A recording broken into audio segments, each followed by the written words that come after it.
Well, the industry's experienced lots of change in the last 12 months, certainly following MiFID II, which increased additional fragmentation and ultimately searching costs in terms of liquidity for end investors. In addition to that, I think the situation was compounded by obviously the build-up to Brexit, which we continue to be involved in, and the uncertainty that that has introduced as well. Again, implications for liquidity, ultimately, for market participants. But actually, at the same time, it's a time of tremendous opportunity. The technology revolution is impacting society more broadly, and actually, from a market's perspective, there are opportunities to utilize techniques like machine learning and artificial intelligence that has been enabled by tremendous advancement in the democratization of storage and compute, ultimately.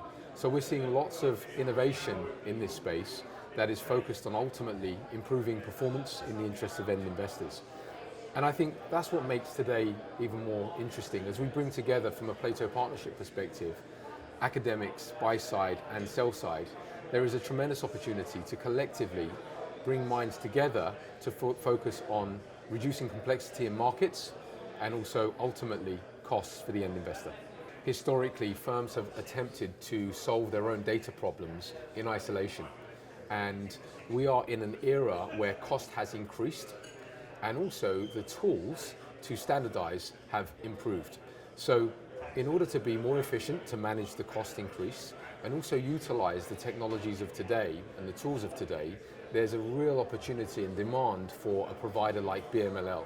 And that's symptomatic of a broader, I would say, theme that's happening, which is across the value chain in various different functions, all the way from portfolio construction to strategy selection for execution to navigating the marketplace.